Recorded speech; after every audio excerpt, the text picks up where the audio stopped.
இன்றைக்கி நம்ம கிஃப்ட் நிஃப்டியை பற்றி தான் பார்க்க போகிறோம். Understanding gift Nifty the global link to Indian market. Gift Nifty ஏன் வந்துச்சு, அதோட யூஸ் என்ன, இந்தியன் மார்க்கெட்டில் அது எப்படி ரோல் ப்ளே பண்ணுது, அதோட ஓப்பனிங் டைமிங், அங்கே எப்படி ட்ரேட் பண்ணுறாங்க, யாரெல்லாம் ட்ரேட் பண்ணுறாங்க, அதில் என்னென்ன டெரிவேட்டிவ்ஸ் இருக்குது, கேஷ் மார்க்கெட்டில் என்னென்ன FII datas, hedge fund, NRIs இவங்களாம் எப்படி ட்ரேட் பண்ணுறாங்க, உள்ளே எப்படி ஃபண்டு வருது, இதனால் நமக்கு என்ன பெனிஃபிட் எல்லாத்தையும் பார்ப்போம். ஃபுல் வீடியோவை பாருங்கள். ஓகே, ஸ்டார்ட் பண்ணுவோம்.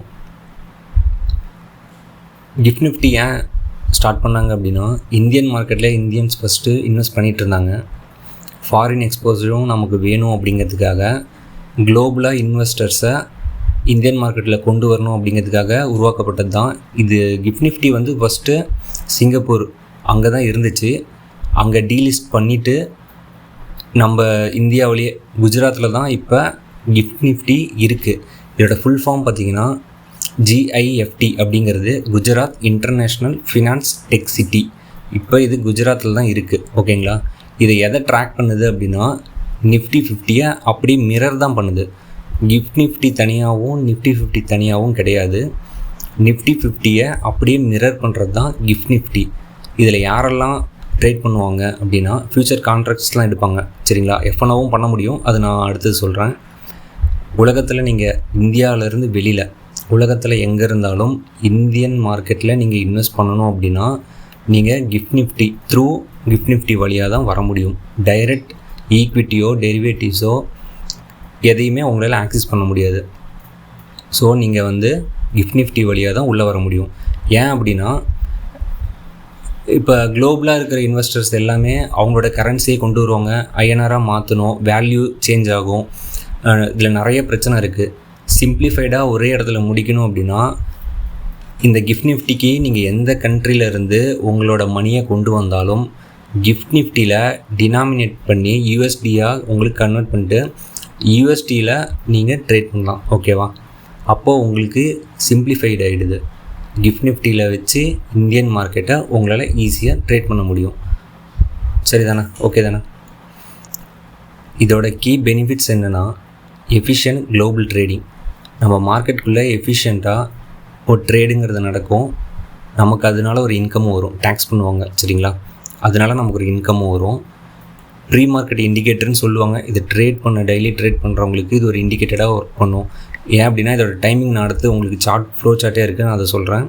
மார்னிங் 6:30 ஓப்பன் ஆகிடும். நம்ம இந்தியன் மார்க்கெட் 9:15 ஓப்பன் ஆகும். ஸோ இதில் என்ன ரிஃப்ளெக்ட் ஆகுதோ அது நம்ம மார்க்கெட்டில் morning gap up gap down இதை வச்சு ப்ரெடிக்ட் பண்ண முடியும்.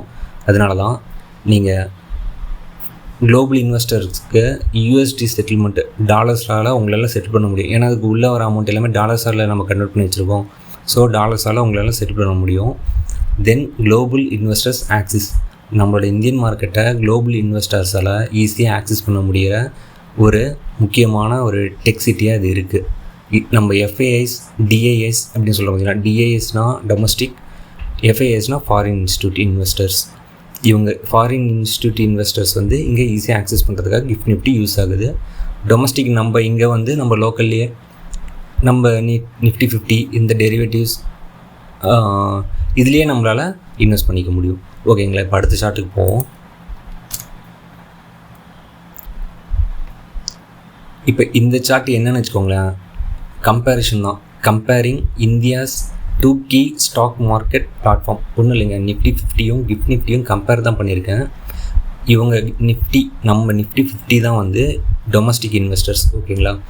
Gift Nifty international mirror market, அதாவது எஃப்ஐஎஸ் ஃபாரின் ட்ரேடர்ஸ்.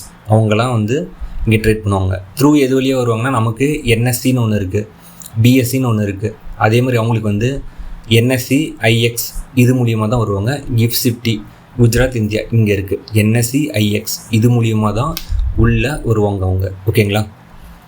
நம்ம கரன்சி என்ன, இந்தியன் ருப்பி. அவங்களோட கரன்சி டாலர். நம்ம என்ன பண்ணுவோம், எந்த கண்ட்ரிலேருந்து உள்ளே வந்தாலும் அந்த அவங்களோட கரன்சியை டாலரை கன்வெர்ட் பண்ணிட்டு அவங்களால நம்ம ட்ரேட் பண்ண அலோவ் பண்ணுவோம். ஓகேங்களா. நம்ம இந்தியன் மார்க்கெட்டோட trading hours 9:15 to 3:30. Post market close 3:40 close ஆகும். இங்கே ட்ரேடிங் ஹவர்ஸ் 21 ஹவர்ஸ். ஒரு நாளைக்கு 21 ஹவர்ஸ் ட்ரேட் ஆகும்.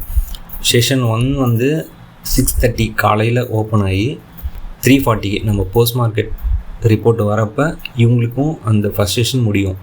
செகண்டு பார்த்திங்கன்னா 4:35 PM ஈவினிங் ஸ்டார்ட் ஆகி நெக்ஸ்ட் டே 2:45 AM க்ளோஸ் ஆகுது. அகைன் பார்த்திங்கன்னா 6:30 இந்த மாதிரி ரன் ஆகும். இதில் இன்னொரு விஷயம் என்னென்னா, நம்ம இந்தியன் மார்க்கெட்டுக்கு ஒர்க்கிங் டேஸில் ஹாலிடேவாக இருந்துச்சு, ஏதோ ஃபெஸ்டிவல் சம்திங் ஏதோ ஒன்று ஹாலிடேவாக இருந்துச்சுனாலும் கிஃப்ட் நிஃப்டி ரன் ஆகும். இன்டர்நேஷ்னல் மார்க்கெட்டுக்கு கிஃப்ட் நிஃப்டி ஓப்பனாக இருக்கும். ஸோ இதை வச்சும் நம்மளால் அடுத்து மார்க்கெட் என்ன லீவுக்கு அடுத்த நாள் ஓப்பன் ஆகிறது எப்படி இருக்கும் என்னன்னு நம்மளால் பார்க்க முடியும். மெயின் பார்ட்டிசிபேஷன் நம்ம தாங்க, நம்ம ரீட்டைல்ஸு, அப்புறம் எஃப்ஐஎஸ் டிஐஎஸ் டொமஸ்டிக் இன்வெஸ்டர்ஸு, இங்கே வந்து குளோபல் இன்வெஸ்டர்ஸ் எஃப்ஐஎஸ்ஸு, அப்புறம் ஹெட்ஜ் ஃபண்டு, என்ஆர்எஸ், இந்த மாதிரி ஃபாரின் நம்ம இந்தியாவிலேருந்து அவுட் சைடர்ஸ் யாராக இருந்தாலும் அவங்களால இங்கே ஆக்சஸ் பண்ணுறதுக்காக வரவங்க.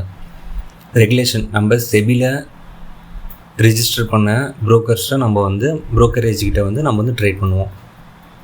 International finance service centres authority இங்கே ரெகுலேட் பண்ணவங்கள்ட்ட அவங்க வந்து ட்ரேட் பண்ணுவாங்க.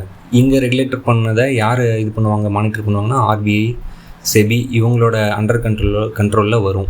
ஏன்னா அவங்க தானே இப்போ இந்தியாவுக்குள்ளே ரூலர் யார், இந்த ஸ்டாக் மார்க்கெட் இதை பொறுத்தவரையும் அவங்க ஆர்பிஐ ப்ளஸ் ஸ்பெசிஃபைடாக சொல்லணும்னா செபி, அவங்க கண்ட்ரோலில் இந்த international financial service centre authority இவங்க மூலியமாக உள்ளே வருவாங்க.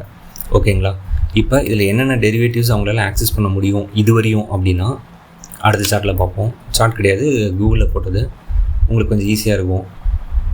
அவங்களால ஈக்விட்டி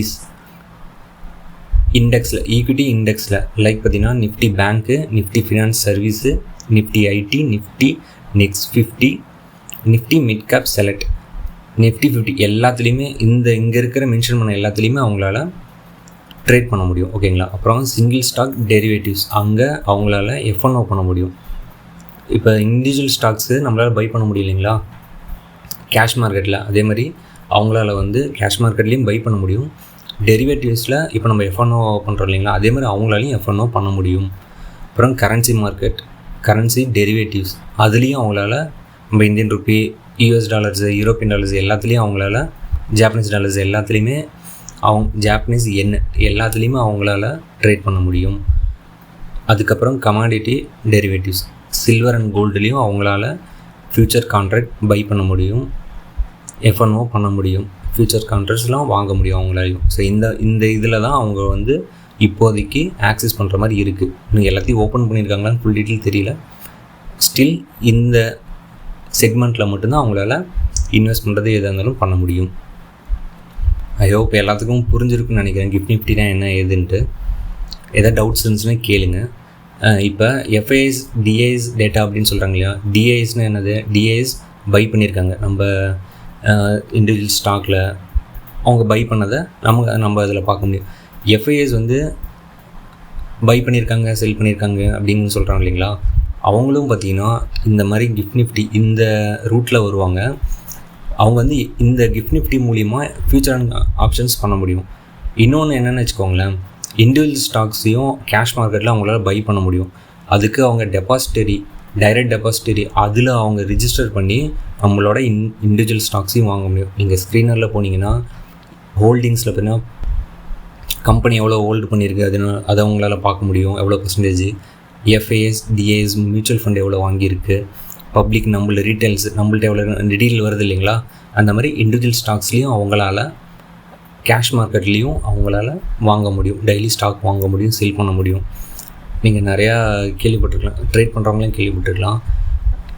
எஃப்ஐஎஸ்லாம் வந்து லாங்கில் இருக்காங்க, ஷார்ட்டில் இருக்காங்க அப்படிங்கிற மாதிரி சொல்லுவாங்க இல்லைங்களா, அதெல்லாம் இதை பேஸ் பண்ணி தான், இந்த ஃப்யூச்சர் கான்ட்ராக்டை பேஸ் பண்ணி தான் அவங்க அதெல்லாம் சொல்கிறாங்க. NSI NSE IXில் அவங்க வந்து ஃப்யூச்சர் கான்ட்ராக்டை வாங்குவாங்க, செல் பண்ணுவாங்க. அதோட டேட்டாவை எடுத்து ட்ரேட் பண்ணுறவங்க ட்ரேட் பண்ணுவாங்க. ஸோ எல்லாமே புரிஞ்சிருக்குன்னு நினைக்கிறேன், சிம்பிளாக எக்ஸ்பிளைன் பண்ணியிருக்கேன். Thank you all. சப்ஸ்கிரைப் பண்ணிக்கோங்க. டவுட் இருந்தால் கமெண்டில் கேளுங்க, என்னால் முடிஞ்ச அளவுக்கு நான் எக்ஸ்பிளைன் பண்ணுறேன். தேங்க்யூ.